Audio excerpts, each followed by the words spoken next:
मुझे अपने घर के लिए ग्रॉसरी करनी थी। सोचा बच्चों को भी साथ ले जाती हूँ। एक बहुत ही नामवर सुपरमार्ट में मैं अपने बच्चों को साथ लेकर चली गई। दोपहर का वक्त था और बच्चों का कोई इंटरेस्ट नहीं था ग्रॉसरी में। बच्चे उस तरफ चले गए जिस तरफ एक टॉय सेक्शन था। दोनों बच्चों ने अपनी मर्जी से वहाँ से टॉय पसंद किए। एक बेटे ने गाड़ी पसंद की और दूसरे बेटे ने स्टफ़ टॉय पसंद किया। मैंने दोनों बच्चों की ख्वाहिश पूरी करते हुए दोनों खिलौने खरीद लिए। इंतहाई थकने के बाद जब हम घर पहुंचे तो मैंने सारा का सारा सामान दूसरे कमरे में रख दिया।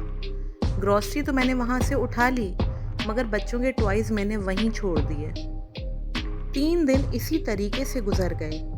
फिर संडे को मैंने सुबह बच्चों को बुलाया और उनके टॉयज उनको दे दिए। बच्चों ने पूरे दिन अपने तोहफों से खेला।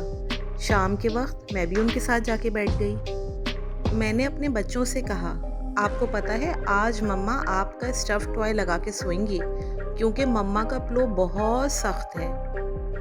बच्चे इस बात को सुन के बहुत हंसे और इसी तरीके से सारा दिन गुजर गया।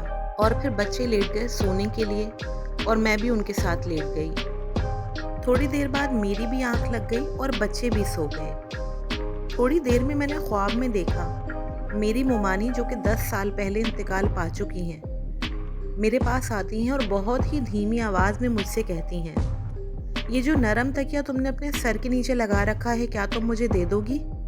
मैं उनसे कहती हूँ कि मोमानी, जो तकिया मैंने लगा रखा है ये तो बहुत सख्त है। वो मुझसे तनकीदन कहती हैं, बेटा ये तकिया नहीं, जो तकिया तुम्हारे सर के बराबर में रखा हुआ है, क्या तुम वो मुझे दे दोगी? और मैं उनको तकिया देने की हामी भर लेती हूँ। फ़ौरन ही मेरी आँख खुल गई और मैंने देखा कि जिस तकिए का जिक्र वो कर रही थी वो तो वो स्टफ़ टॉय था जो मेरे सर के बराबर में रखा हुआ था। मेरी दोबारा आँख लग गई और मैं दोबारा सो गई। इस बार मैं क्या देखती हूँ कि एक छोटा सा बच्चा जो कि मेरे और मेरे बेटे के बराबर में लेटा हुआ है, मैं उसको प्यार कर रही हूँ और उसके सर में हाथ फेर रही हूँ। एकदम से मेरी आँख खुली और मैं हड़बड़ा गई। मैंने देखा कि वो स्टफ़ टॉय मेरे बराबर में रखा हुआ था और मेरा हाथ उस स्टफ़ टॉय के सर में था। मैं एकदम से बहुत घबराई और मैंने जल्दी से आयतुल कुर्सी पढ़ी और अपने बच्चों को भी दम किया और मैंने हिम्मत से काम लेके उस स्टफ़ टॉय को दूसरे कमरे में रखा और मैं पूरी रात नहीं सो सकी। अगले दिन सुबह मैंने अपने बेटे को बुलाया और उनको बताया कि बेटा, आपको पता है मम्मा पूरी रात नहीं सो सकी। मेरे बेटे ने सवाल किया, क्यों? मैंने बताया, बेटा मम्मा आपके स्टफ़ टॉय से बिल्कुल भी सेटिस्फाई नहीं है।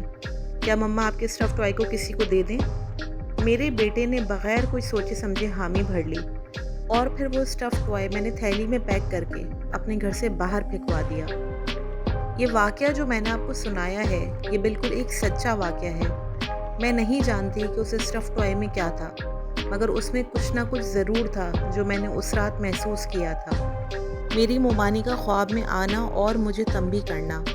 उसके बाद मैंने उनके लिए कुछ पढ़ के बख्शा और अपनी एक काम करने वाली मासी को मैंने एक बहुत ही नरम तकिया लाकर दिया, जैसा कि मैंने उस दिन ख्वाब में देखा था। क्या आप लोगों ने अपनी ज़िंदगी में कभी ऐसा कोई अजीबो-गरीब वाक़या महसूस किया है?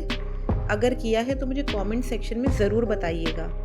अगर आपको मेरी वीडियो पसंद आई है तो इसको लाइक ज़रूर कीजिएगा और अपने प्यार करने वालों में इसको शेयर ज़रूर कीजिएगा। अगर आपने अभी तक मेरा चैनल सब्सक्राइब नहीं किया है तो आप मेरे चैनल को सब्सक्राइब करें और बेल आइकन दबाना बिल्कुल भी नहीं भूलिएगा। अगली वीडियो तक के लिए बिन्ते गज़नवी आपसे अलविदा चाहती हैं।